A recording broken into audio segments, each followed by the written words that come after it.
Happy Royal Rumble week, my friends. I send you Rumble good cheer and love, whatever that means. And yes, today I have a bunch of people that apparently could be surprises for the WWE Rumble. And I am going to try and get these right. I'm going to apply a rating to each one, which makes no sense, but it's the amount I think they will appear at the Royal Rumble. And we'll jump from the Women's Royal Rumble to the Men's Royal Rumble. And we'll start with the one that everybody wants to talk about, Sasha flipping Banks. Now look, this video is going to go up on a Wednesday, as long as everything goes right. And then by tomorrow, the Thursday, Mercedes Moné could be on AEW TV. We do not know what direction she's going to head in, but remember, it actually doesn't matter. As long as she is back on TV soon, that's the most important thing, because you have access to WWE and you have access to AEW. And if she goes to the promotion that's going to make her happiest, of course she's going to have banger matches. She's a really, really, really good wrestler, and if anything, we should be happy for her, because she's been out for ages with an injury. Stop being weird. But given that I have perused the internet and I've tried to put all the pieces together, I am going to give her a predictability rating of 4 out of 10. That's right, it's not very high, but I've just convinced myself that she is going to All Elite Wrestling. I don't know why. I don't know if she would be better in WWE. And the reason I kind of lean towards WWE is because I love the story of Bayley needing some friends after Damage Control kick her out and Sasha Banks returning, because of course they've got amazing history. But at the same time, if you want something new, think of all the people she can get into it over on AEW. So I'm going to say it's a 4 out of 10. We'll call it a 4 Miller morons out of 10. There we go, I just made that up. That was dumb. So essentially, I think the answer is basically no. We'll shift over to the men's side. Another heavily rumored name is none other than Andrade.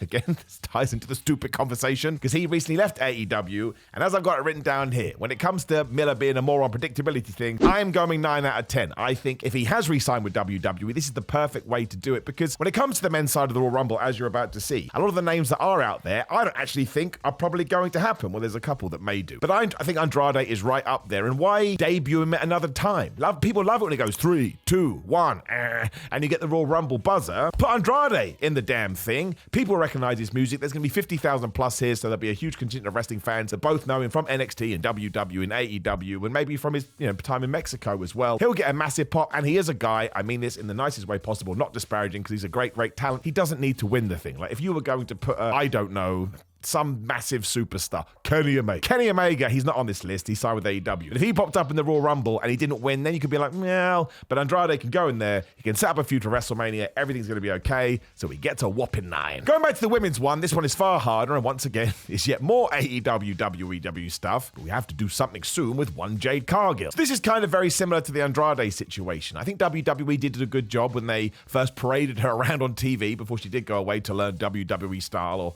however we want to put it. And again, I think when you do have that many people in a building, and the majority of which are going to be hardcore wrestling fans, they're absolutely going to be aware of Jade Cargill, and she is someone that could like hurl a bunch of people out and then get eliminated herself, hopefully by Bianca Belair. That's the WrestleMania match that I want, and it would just create excitement for the product, which is what you need, because coming out of the Royal Rumble, it's not just about the winner, it's about all the other stories you've done in there too. Now, it does mean there's a lot going on, and it also means there's somebody else you need to try and get into this WrestleMania build, and actually when you go through all the superstars, it's quite crowded. So I'm going to go with a 7 out of 10. That's the lame score. The score we always go to, as the internet has decided for the last decade or so. 7 out of 10 means average. It doesn't, by the way. It's above average. It's a very, very simple maths equation. But yes, Jade Cargill, I'm going to go 7 Millamorings out of 10. I can't even say my Millamorons thing properly. And I think we should do this. If I was in charge, I would have Jade Cargill there. I think it would feel like a really grand entrance, and you can have everyone in the ring stop and do that thing where they look at her like, oh my gosh, it's Jade Cargill.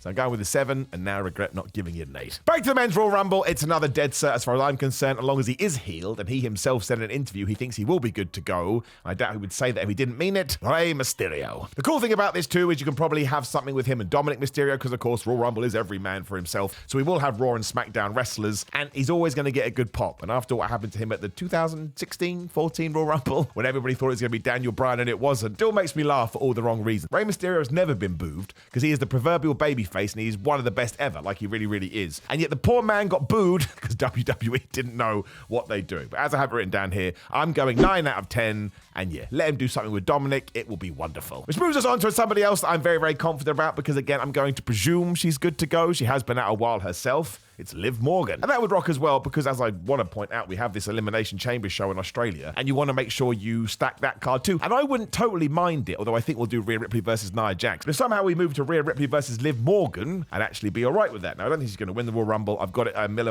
rating of 9 out of 10, so I'm pretty damn confident about this. And the women's division at the moment is cooking up a little bit of dough. WWE. So she will be a really good addition. So I'm quite excited about this. Once again, it was a nice pop. It's not a mega surprise, right? It's quite a low-key surprise because, of course, most people expect her back eventually. But yes, I feel good about this one. Let's do it. When we get to the dumb ones, the first of which is MJF. Now, you do have to talk about it because there is a bunch of people out there that remember the storyline that it was AEW told that MJF's contract is up at the end of the year and he hasn't re-signed it. Is he going to go to WWE? Now, nobody knows for sure, unless your name is Maxwell Jacob Friedman. If so, hello. As you know, I'm a big fan of yours. He has re-signed, as far as I'm concerned. I don't think any company on the planet would have pushed him as much as they did in 2023 if they didn't have that guarantee. So as I've got it written down here, it's a 0 out of 10. He is not going to be in the Royal Rumble. Now, I say that and I get worried because I never say never in wrestling anymore after the CM Punk stuff, but this one I feel pretty damn good about. It would blow my socks off. I think he's genuinely someone. If you have secured him and he doesn't win the Rumble, you're mad because it's a great way to introduce him to a brand new audience, although they'll probably know who he is anyway. But I've got it written down here.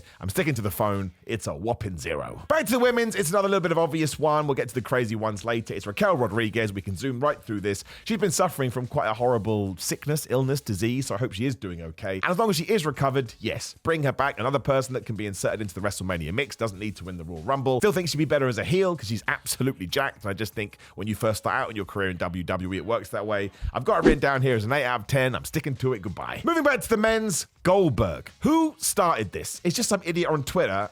And it's got some momentum. Goldberg is not going to be in the Royal Rumble. It's quite clear that Triple H's edict right now is to focus on the superstars that he does have. And if you bring back Goldberg, he's going to want a mega match at WrestleMania, and we just don't have the room. Some people don't think we have the room for The Rock. So even though Bill Goldberg is my dad, and I love him, and I think he's awesome, and he's a bold warrior, he gets a 0 out of 10 too. Thankfully, though, we have a home run next, because Trinity, going back to Naomi, I am saying is a 10 out of 10 bet. Because she definitely said goodbye to the TNA universe or the TNA fancy pants. That's not what they call it. The TNA world. I don't know. So I'd presume she is going to go back to the WWE. Again, her husband is there, so it makes all the sense in the world. And it's a different regime.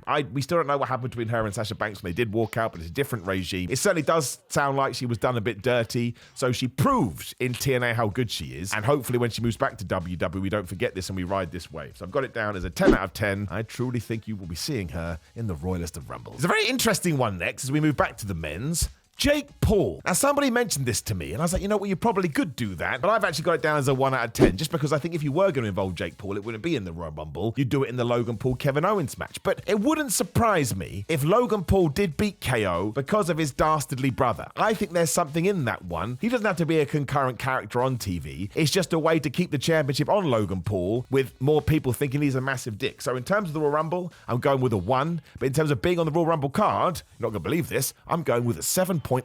Which moves me on to something that I think would be one of the biggest pops of the night, and I really hope this does happen, but again, I kind of sit on the fence a little bit. It's the one and only AJ Lee. Now, there's 2 reasons why this kicked off. One, CM Punk come back to WWE, so we fixed that fence. But the other is the fact that they did put out a training video on Instagram, and it was AJ Lee wrestling, and she still looked pretty good. And I was going to say, if she were going to come back, it would be for WrestleMania season. Everybody on the roster right now looks up to AJ Lee. She was an absolute trendsetter and a trailblazer, and whatever the right words would be. I think if there's a way to pull this off for the love of everything, please do it. I think it would be wonderful. I think it would be excellent. I was always a massive fan of AJ Lee back in the day. So I've been that guy again. I've got it down as 7 out of 10. But almost out of everybody on here, if I could only pick one, well, she'd be right at the top of that flubbing list. We are back to 8 out of 10 territory after this too, and it's the men's rumble. And it's one Matt Cardona / Zack Ryder. Now, he has made it very clear that he would entertain the WWE offer should he be offered it again, but he would rather come back as Matt Cardona, or at least the Matt Cardona we're used to on the indie scene. Because I think you could call him Zack Ryder because there is some currency in that name. But he should be presented that way. And I'm actually kind of up for this because he has reinvented himself to such a deal and he comes across like such a megastar on the indie scene. He could be a super valuable player in WWE, especially because it's somewhere that he wants to be. Again, go and listen to him in interviews when he was there. He loved the company. The only reason he got so damn pissed off is because they treated him like an idiot even when he got himself over. But where have I got him down as? I can't find him. I got him down as an 8 out of 10. I've said that already. I'm saying it again. But I would absolutely, if I was WWE, I've been trying to land this fish. I think it would get a really, really good reaction. And I think he's a guy that could slot into anywhere on the card in an upper level. I'm not talking like a Roman Reigns, and I'm not talking about a Seth Rollins. But having going after the US Championship or the Intercontinental Championship, but being presented as a proper threat and leaning into everything he did on the indie scene, I tell you, man, there are worse ideas than this. Although the best idea is the next one. He gets a 10 out of 10. I think he's the only other person on here to get a 10 out of 10, Naomi being the other one. Ken Shamrock. Because we always have to have someone from the Attitude Era or the Ruthless Aggression Era. Now, I know Chris Masters has made a noise about it, but I don't personally feel that, although I'd love to see that too. But Ken Shamrock recently signed a Legends deal with WWE. Ken Shamrock should have been brought back at least 10 times over the last 20 years, and he's never been brought back once. The WWE Royal Rumble is the best way to protect him or give us bells and whistles, because I don't know how well he's able to go anymore, but of course he keeps himself in shape. And two reasons, right? One, I love Ken Shamrock. Two, I want to hear that theme. It was absolutely awesome, and I used to work out with it. If it came on today, I'd work out with it again. But yes, I'm putting 10 out of 10 for Ken Shamrock because I want to manifest it into existence. It's not the same for the next one, and it would actually probably be the most emotional return of the evening. Big E. Now, the reason I don't think Big E is going to be there is because at the moment we do have the Imperium New Day feud, and it was Jey Uso who kind of went to help the New Day, and if you wanted the third guy, you'd go to Big E. It's totally irrelevant. It doesn't matter if Big E comes back or not, because the most important thing when it comes to Big E, as I always say, is his health and happiness. So I've got him down as a 5 out of 10, and that's mostly because, personally, I would lose my chib, and I'd fall on the floor, and I'd probably cry tears of joy. But it was his neck, and as he said, I didn't start wrestling to be in a wheelchair, so this is serious stuff. So, if there was a way to do it, great. I don't think it's going to happen, but either way, just wish that guy all the best. What a lovely dude. More people should be like him. And we finish off with the dumb ones, but everybody wants to talk about it. Some people have said Steve Austin. I'm going 1 out of 10. Again, he would get lost in the shuffle, as dumb as that sounds. I don't kind of mean that in the way that it does sound, but he would do, because there's so many other stories we need to tell in this Royal Rumble. And the last one is The Rock. So for Steve Austin, I'm giving him a 1 out of 10. Look, I'd lose my mind. Again, I love Steve Austin. The Rock obviously has much more of an upside given where we are going, and the rumor out there that a lot of people cooperate is that in 2023, when WWE were desperate to have The Rock for WrestleMania, you can see why now. Look at the kerfuddle that we're in. He was going to come back with surprise number 30 and win the Royal Rumble. So could we do this again? Absolutely. There are a lot of surprise entrants. I just kind of think you don't need to do it. And I kind of think you run the risk of having a 2016 situation where so many people are desperate for Cody or CM Punk to win that if you did do The Rock, he may elicit some boos. And that's the last thing he wants, or WWE wants, or anyone wants. So I've got it down here as a 4 out of 10. Maybe I'm overthinking this and it would be one of the best moments ever. But I'm leaving it as a 4 out of 10. So I personally don't think that we will see it. But even if we got half of these surprises, it's going to be the best Royal Rumble ever. There is one more we have to throw in there because I have to manifest it into existence, which is